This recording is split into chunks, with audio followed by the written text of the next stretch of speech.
Welcome to the Freedom Perspective. This is Freedom Perspective Ministries, and I'm Sean Cort.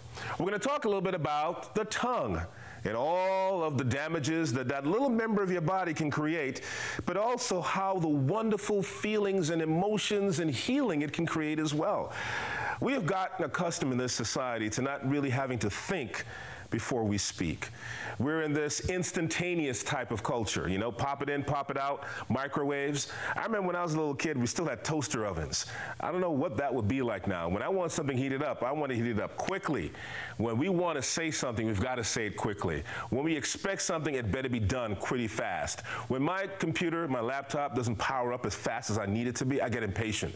And then I start hitting the send button or the clicking of the mouse faster. And you know, when the elevator's not coming, we keep hitting the button. The crosswalk, keep hitting the button. We just keep hitting the button without thinking, are we abusing the purpose of what we're trying to achieve? And the power of the tongue is one of those kinds of things. We don't put a lot of time into what the tongue can really do. We just use it and abuse it. I'll say this time and time again, you'll have it memorized too.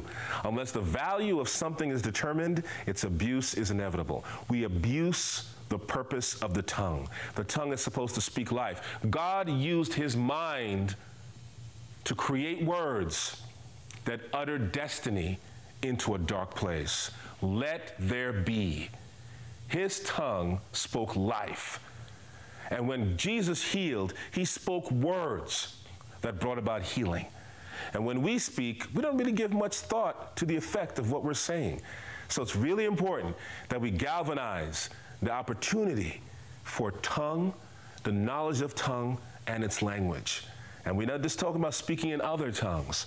There's a tongue that we speak that will cause residual effects for an eternity. So, the tongue. When was the last time someone said something to you that really offended you? And when you told them, they said, huh?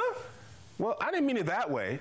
Well, when they started to think about it, they realized that you are going through something, you do have some sensitivities. When was the last time maybe you've hurt someone's feelings and you never really thought about its implication? The tongue is a terrible thing when you don't put enough mind into it.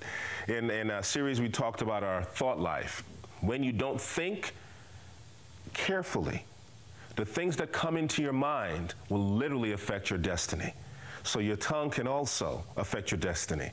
There's an axiom that says, watch your thoughts, for they become your words. Watch your words, for they become your actions. Watch your actions, for they become your habits. Your habits will indoctrinate you to a character, and your character will determine your destiny. Your tongue is an important thing to think about. So now that you realize where we're going, let's delve into a little bit. So, I can't stand you, I hate you. You know what? Sometimes I wish you just get out of my life, or I wish you were never born. These are terrible things we say when we're angry. Why? Because we just want to boil up and bubble over. And you ever notice a stove, when something is boiling over, what do you want to do? Quickly turn off the heat. When there are things that are coming out of us that can cause damage, we need to be able to separate ourselves from the emotion. That's the heat. We are so accustomed to giving in to our emotions that we forget what's the outcome. Because when you pour all the emotions out, what crime scene do you leave behind? Do you have to go behind and sop up all the blood, remove the fingerprints? You got to put up the caution tape. And all these terrible things we do, if we just stop for a second and think, what is the end result of what's about to come out of my mouth? That is the thin line that supports emotion from maturity. Kids say just what they think. Adults should be able to do a little bit better than that. Curb our words by tempering it with love. And it always boils back to your relationship with the Lord. When you're in an intimate relationship, let me explain something. The Old Testament had an interpretation of God's law. There were 613 Mosaic laws, right? 245 thereabout were laws that told you what you could do. 365 talked about what you couldn't do. And what was in the law was a lot of what you can't. And what was in the law was a lot of judgment. There wasn't a lot of love. So what we forget is our tongue represents the law. We want to speak what we feel is our truth, but we forget to temper it with love. What Jesus came was to temper the law with love. The best way to control your tongue is to try your very best to be a loving person. When you've got a lot of hate and anger and resentment inside of you, what is your tongue going to be? Hateful, resentful, and full of anger. You're going to look to cut every opportunity you get. You're going to look to destroy and break down because you've got this venom inside of you. You're that prize fighter. You've been training and training and training for these 3-minute rounds. And as soon as you get in there, the first thing you want to do is wail on somebody like Mike Tyson. He was very angry. He talks about it in interviews. He was very angry. That's why he was able to annihilate his opponent so quickly, because every single thing that had ever been done to him, taken from him, exacted on him, he would let it out and bam, bam. I mean, it wasn't just his 245-pound body that was wailing on somebody. It was 20-some-odd years of abuse, and that builds up a lot of inertia. And that's what happens to a lot of us. When we use our tongue to lash out against the past, we totally annihilate our future. Your tongue is a deceitful weapon. The heart of man, it says in the Bible, is desperately wicked. We are desperate, without hope. When someone throws you into a pool, and you can't swim and you can't reach the bottom, you desperately try to reach for something that can pull you out of your situation. When your tongue is tied to a desperately hateful heart, when it has an opportunity to unleash itself, it tries its very best to annihilate everything to relieve itself of this anger. And more than likely, you relieve yourself of this anger when you are tired and there's nothing but blood and dead bodies in your wake. That is not the way to live.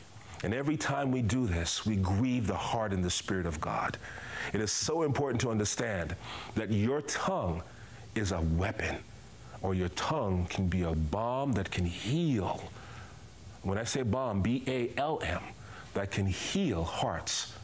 I myself am a very passionate person. Passionate people, we tend to speak the truth and say what we've got to say and just make it all right and be principled in what you're saying. And I'm still learning it at 45. That sometimes you can be principled to the utmost, but be dead wrong. Because it's not the right time for your principles. It's not the right time to be honest. And it's not the right time to be right. Because sometimes you can be most right, but being most humble. And then many times with my wife, with my children, I say things, and it's, don't you understand? And it's frustrating. And then meanwhile, what you're doing, bam, boom, bam, uppercut, chop, slice, and they're left there broken.